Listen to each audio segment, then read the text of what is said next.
Telkomsel kan sudah menghadirkan layanan 5G itu sejak 2021. Ya, kalau tidak salah.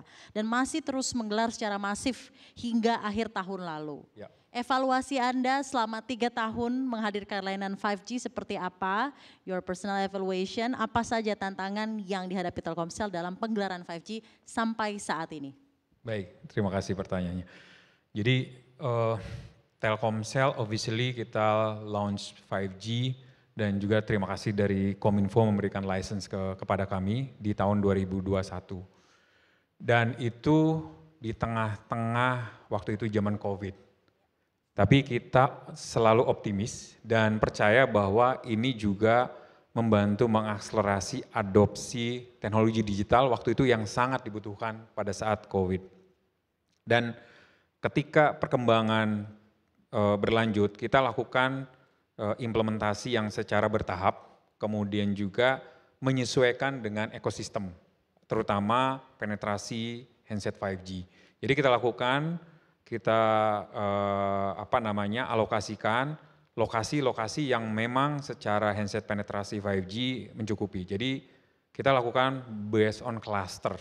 Jadi perumahan, kemudian CBD, kemudian beberapa tempat gitu ya. Dan ini kita lakukan di seluruh kota-kota besar di Indonesia.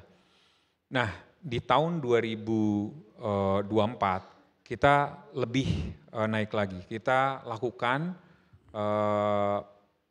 implementasi yang lebih masif berdasarkan kota.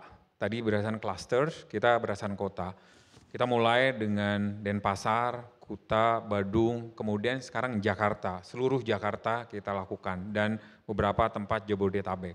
Dan kita akan lanjutkan lagi di beberapa tempat kota-kota yang kita anggap bahwa ini menjadi salah satu yang dibutuhkan. Saat ini penetrasi handset 5G di Telkomsel terutama sekitar 9-10%. Dan ini menjadi modal gitu ya bagi kita.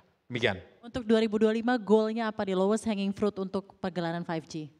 Tentunya 5G menjadi salah satu pendukung yang lebih besar lagi dalam transformasi digital. Banyak sekali turunan use cases yang bisa diakselerasi dengan 5G. Baik tadi ya di consumer maupun di enterprise. Dan ini kita harapkan kita terus mendukung itu dan juga kita perlu kolaborasi yang sangat ketat sangat erat tentunya dengan semua pihak, government, industri, kemudian juga mendorong adopsi ekosistem, misalnya affordable, bukan hanya affordable connectivity, tapi affordable handset, 5G dan seterusnya, sehingga bisa merata, bisa dinikmati oleh semua kalangan. Demikian dari saya. Baik, terima kasih banyak Pak Indra. Kita berikan tepuk tangan untuk Telkomsel dan komitmennya. Sekarang mungkin ke Mas Aris dari Transtrek. Mas, services yang Anda tawarkan itu kan tujuannya adalah meningkatkan efisiensi operasional khususnya di sektor logistik. Jadi pemantauan kondisi armada ya, jadi misal logistik secara real time.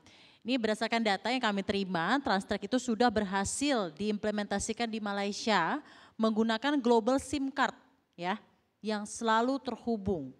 Kalau di Indonesia tantangan utamanya apa? Mengingat di Indonesia sendiri masih banyak jaringannya itu 5G, 4G bahkan juga 2G, Mas. Ya,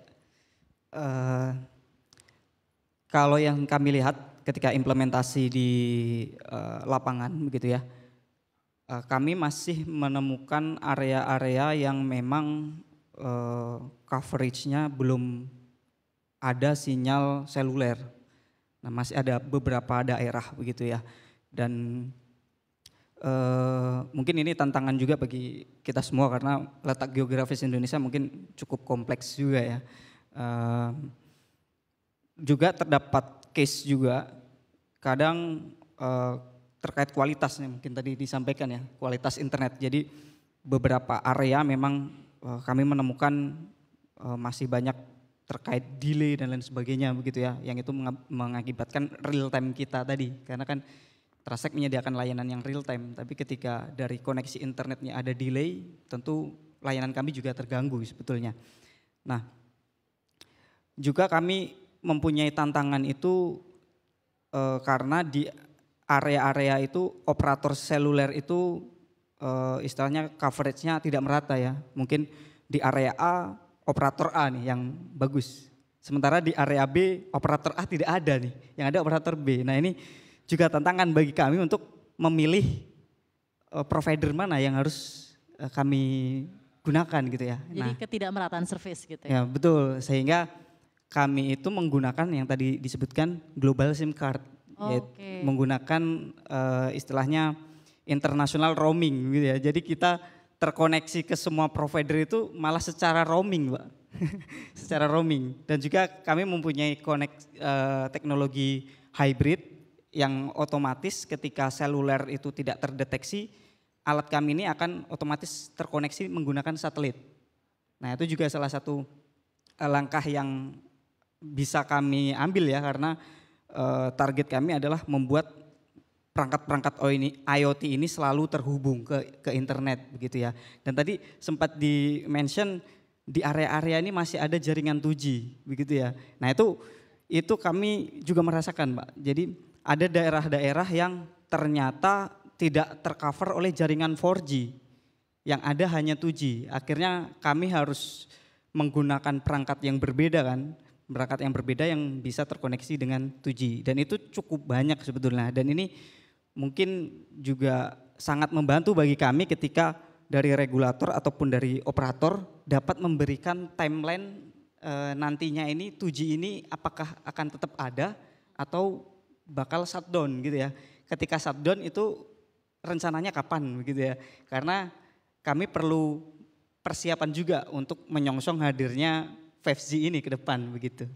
Dan dengan ekspektasi Anda mengenai pengembangan 5G di Indonesia, let's say setahun ini saja Mas ke depan, bagaimana Transtrek melihat masa depan dari teknologi pemantauan armada dan logistik dengan melihat pace-nya perkembangan 5G yang ada di Indonesia saat ini? Tentunya. Ya, dengan perkembangan saat ini kami yakin teknologi pemantauan armada ini akan terus berkembang ya.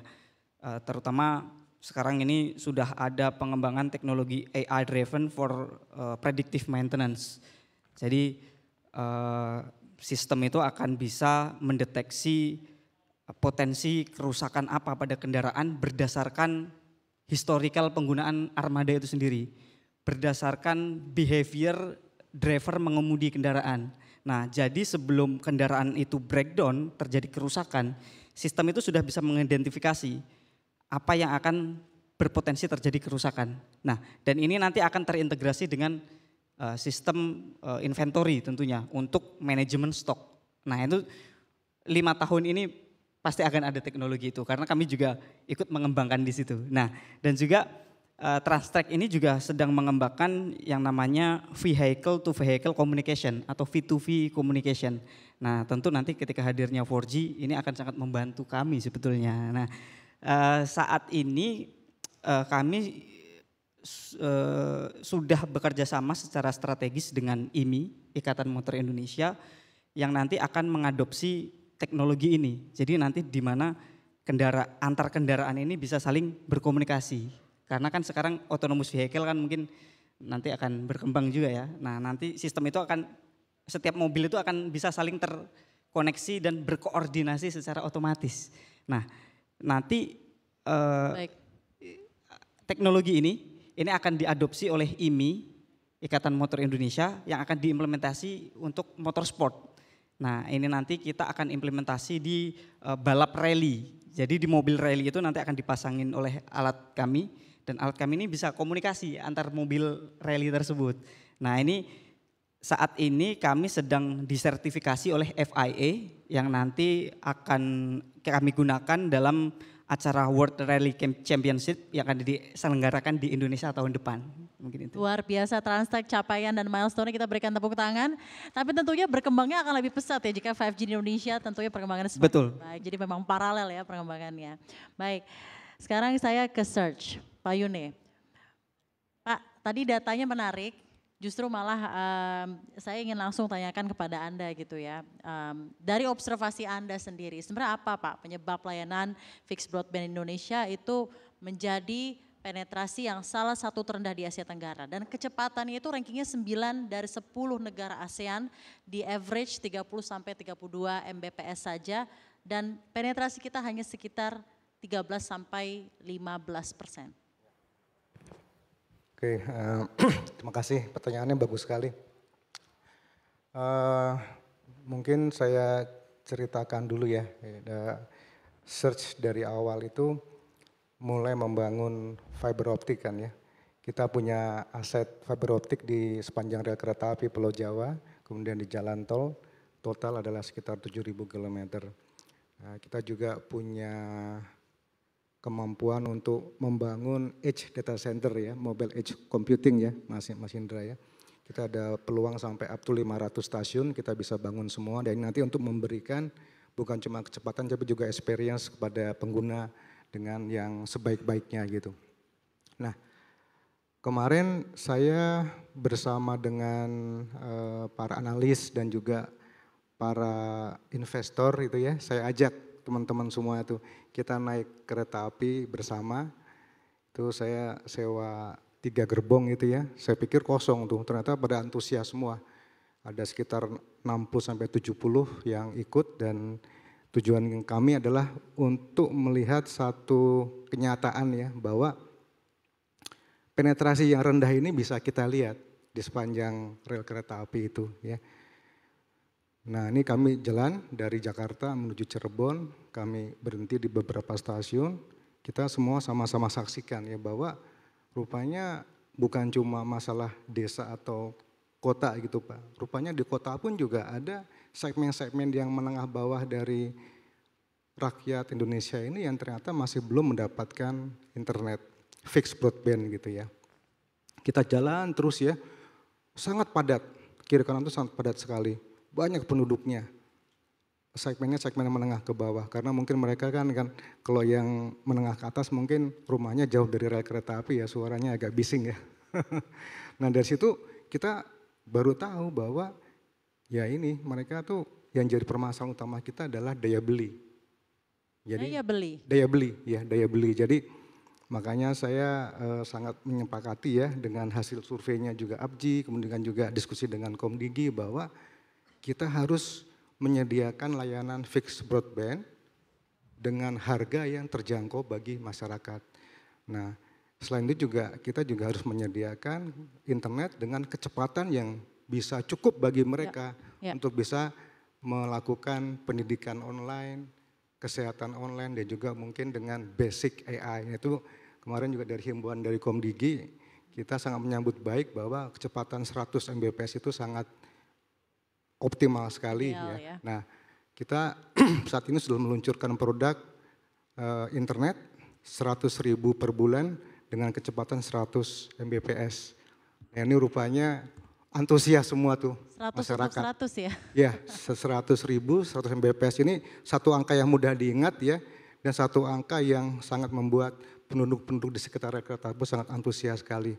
Nah saya kembalikan lagi tadi ke dalam kebutuhan bangsa kita ya bahwa kalau negara-negara ASEAN tuh levelnya di 50% ya Kang Denny ya. Saat ini 15%, jadi kita ini masih punya PR nih 35%. Kalau penduduk Indonesia sekitar 80 jutaan, nah ini PR kita ini adalah kita harus cepat-cepatnya bisa melayani 25 juta rumah lagi nih di seluruh Indonesia gitu. Nah ini saya sangat menyambut baik nih ajakan dari Komdigi untuk melakukan penetrasi secepat-cepatnya 3 tahun atau 5 tahun. Menurut saya bukan masalah waktunya tapi makin cepat adalah makin baik gitu. Saya pernah ingat tuh ada teman saya yang menyatakan bahwa Pak Yuna kalau internet itu bukan lagi kebutuhan rakyat Pak Yuna katanya sekarang ini. Sekarang ini internet adalah haknya rakyat katanya begitu.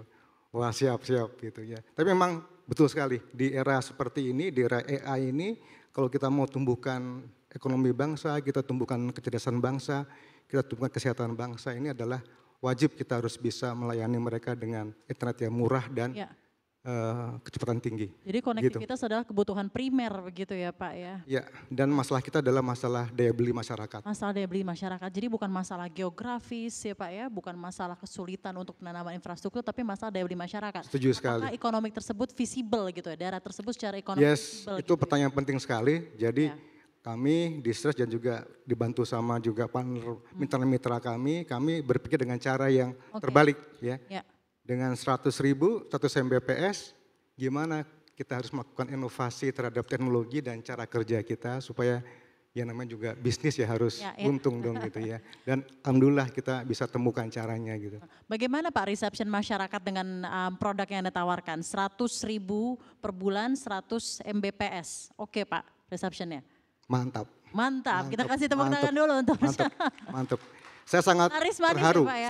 Saya sangat terharu waktu saya interview dengan Oke. duduk di sana, ibu-ibu gitu ya, mereka berterima kasih mereka. Pak Yunus, saya berterima kasih dengan layanan ini.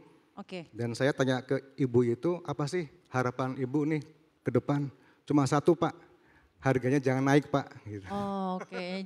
Apa strategi Anda bisa menghasilkan price point tersebut Pak? Layanan 100 Mbps, internet berkecepatan tinggi, harganya terjangkau pula bagi masyarakat kalangan menengah dan juga bisa affordable untuk UMKM. Dan bagaimana juga sebenarnya Anda melihat masih ada internet service provider yang masih cukup tinggi. Apa yang menjadi pain point utama dari isu ini? Ya. Beberapa udah kita lakukan ya, beberapa dari diskusi juga dengan teman-teman di Komdigi, dengan Abji juga. Mungkin cara kita harus beda sih. Saya kan dulu juga lama di telco, jadi saya tahu apa yang telah dilakukan oleh telco dan sekarang saya coba lakukan cara yang berbeda gitu. Pertama kan dari teknologi ya, teknologi dulu. Teknologi ini harus selalu berlaku economy of scale. Ya, saya harus berani nih, kalau saya komit volume tinggi, dia pasti akan kasih saya harga yang terbaik gitu.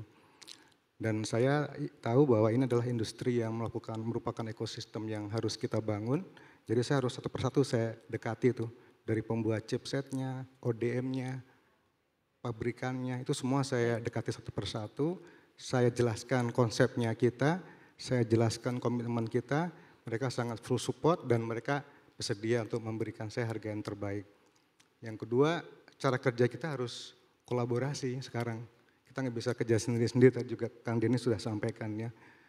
Karena penting bagi kita untuk mempercayakan satu bisnis kepada orang yang lebih menguasainya gitu. Misalnya nih saya kerja dengan lokal ISP di situ gitu. Itu penting buat saya karena lokal ISP itu adalah orang yang expert dalam pengetahuan lokal dia gitu. Lokal wisdom dia jago ya. Dia tahu cara dapat perizinan. Baik. Karena ini yang paling mahal nih kalau kos untuk perizinan. Yang kedua dia juga kenal sama warga sekitar. Kalau nanti ada masalah juga dia tinggal naik sepeda aja. Lari ke rumah itu udah bisa diperbaiki gitu. Saya juga diuntungkan dengan aset kita di pinggir rel kereta api. Karena 1 kilometer kiri kanan itu udah 12 juta rumah. Ini spesifik di daerah mana Pak Yone? Di seluruh Jawa, dari Merak sampai ke Banyuwangi itu sekitar 3.000 kilometer rel kereta api. Dan itu merupakan satu benefit bagi kita yang membuat kita berbeda dari yang lainnya. Baik. Gitu. Kita berikan tepuk tangan untuk Search. Sekarang mungkin ke regulator, ke Pak Denny. Pak Denny tadi sudah mendengar langsung paparan dari Telkomsel, dari Transtrack, dari Search. Ada kata-kata kunci seperti kolaborasi yang dibutuhkan begitu esensial untuk meningkatkan adopsi dari 5G. Pertanyaannya straightforward saja Pak Denny, kolaborasi antara pemerintah dan swasta dalam mempercepat adopsi 5G sejauh ini bagaimana Pak? Bisa diceritakan? Baik, kita perlu bagaimanapun bersyukur. Teman-teman mobile seperti Telkomsel, penetrasi luar biasa loh, hampir 98%. Jadi negara sebesar Indonesia luar biasa penetrasi dan kita perlu bersyukur, berterima kasih. Walaupun permasalahannya masih 5G rasa 2G. Kuncinya adalah penetrasi fiber optik. Dan itu bisa kita lakukan bersama dengan penyedia infrastruktur lainnya. Tadi seperti katakan Pak Yona bisa dengan kereta api. Bagaimana kita bisa berkolaborasi dengan sektor lain yang punya infrastruktur tersebut. Contoh, listrik itu 99% household sudah terlayani listrik. Bagaimana kita kolaborasi dengan mereka? Tapi dengan syarat harus open. Jadi open, sharing, open. Nah ini yang, dan mungkin jangan banyak lagi mungkin dengan teman-teman PU segala macam, kita akan cobalah. Nah ini yang kami akan mencoba, dan juga bagaimana kita orkestrasi, agregasi demand yang tadi kan teman-teman industri kan juga ketika ada investasi dia harus dapat return. Nah kami beberapa waktu lalu berkolaborasi dengan kementerian-kementerian lain, mana demand-nya? Sekolah di mana aja, puskesmas di mana aja. Nah, kami sudah petakan, Mbak. Kalian peta GIS, nih kira-kira ini petanya. Nanti itulah yang akan kita sampaikan ke masyarakat, kepada industri, sehingga wah memang ini akan ada demand.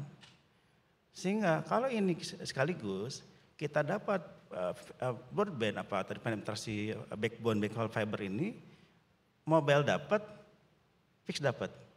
Nah mobile kita juga masih nomor 8 dari 10 Pak Indra, masih ada PR kami, spektrumnya harus cepat.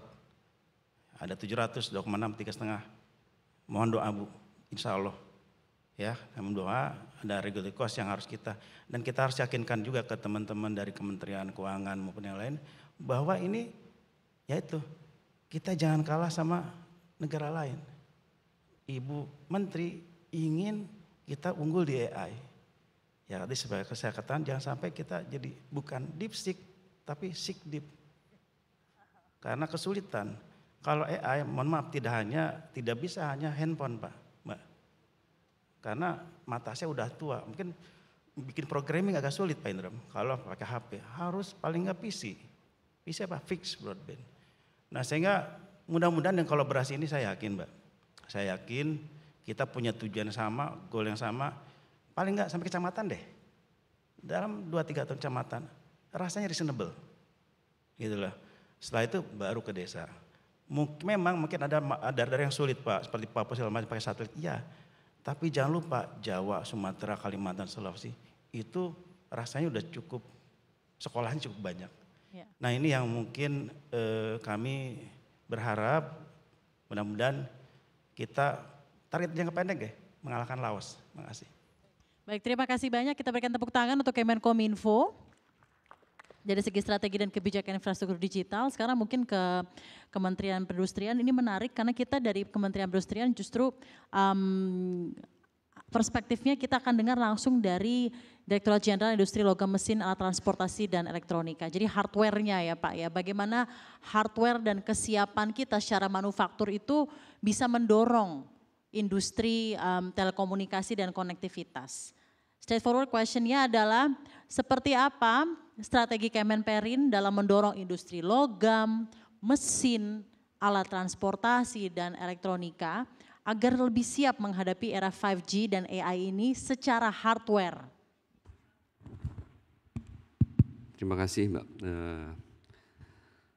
Kami Kemenperin pada prinsipnya tadi saya sampaikan di awal bahwa kita punya program sejak tahun 2018 kepada industri Making Indonesia 4.0, di mana kita mengencourage pada industri bahwa kita sudah tidak bisa tidak bisa kita pungkiri bahwa industri 4.0 itu memang harus segera diterapkan untuk kedepannya, di mana itu akan menghasilkan efisiensi, menghasilkan low cost, meskipun di awalnya butuh memang sebagai investasi. Jadi memang strategi kita itu adalah mengencourage kepada industri khususnya di Ilmate, mesin, logam, elektronika dengan memberikan fasilitas untuk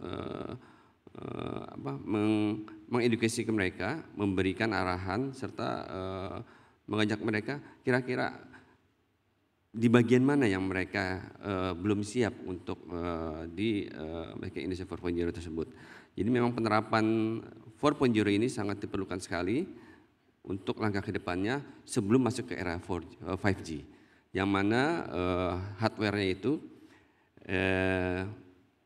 bisa diperoleh para industri dari manapun saja, tergantung mereka industri macam-macam karena memang memiliki karakteristik yang sangat berbeda di antara industri yang lainnya. Jadi kita juga ada penilaian INDI di mana industri Indonesia Readiness Index for 4.0 itu ada 4 level yang dimana di situ akan ada ditelaah seberapa mampunya mereka untuk bertransformasi digital dalam industrinya. Ada level belum siap, siap, bahkan sudah siap. Jadi memang untuk di industri ini kita juga mengajak para industri bahwa untuk masuk ke 4.0 itu bukan suatu hambatan, bahkan itu suatu nilai investasi yang mungkin yang pasti dalam jangka 5 tahun ke depan akan berimpact kepada proses industrinya. Saya rasa itu aja, terima kasih. Baik, terima kasih banyak. Ini saya ingin tanyakan juga mengenai, karena tadi ada berbicara mengenai investasi ya Pak ya, dan peluang khusus di industri ini. Secara spesifik mengenai peluang Indonesia dalam ekosistem 5G broadcasting. Kita tahu sejumlah merek ponsel besar, contohnya Apple, Vivo, Samsung Pak, itu sudah mendapatkan izin memasang antena 5G broadcasting di perangkat mereka. Nah, Indonesia sendiri apakah menurut Anda memiliki peluang untuk menjadi produsen antena ini dan apa tantangan utama untuk industri lokal bisa memproduksi antena 5G broadcasting di Indonesia? Pada prinsipnya kita sudah mampu untuk melakukan hal itu, terutama tadi sudah Pak disampaikan fiber ya Pak ya. Jadi memang kita ada industri fibernya juga terkait dengan untuk infrastruktur jaringan kabelnya, kemudian untuk yang antena juga kita sudah ada beberapa juga peralatan telekomunikasi yang sudah diproduksi dalam negeri yang sudah menggunakan 5G, serta juga ada beberapa industri software yang terkait juga dengan AI. Bahkan saat ini industri software itu meningkat sekali investasinya. Di akhir tahun 2024 itu sekitar 29 triliun tercatat kurang lebih untuk industri software yang akan tumbuh di Indonesia. Di perangkat sebenarnya seperti hal itu juga sudah ada di dalam negeri, dan untuk providernya juga sudah yang 5G sudah ada di dalam negeri. Jadi saya tidak sebutkan produsennya, tapi memang kita mampu dalam hal tersebut. Harus optimis dan mampu ya, sejalan dengan memang tujuan kita menuju konektivitas lebih baik dari Indonesia.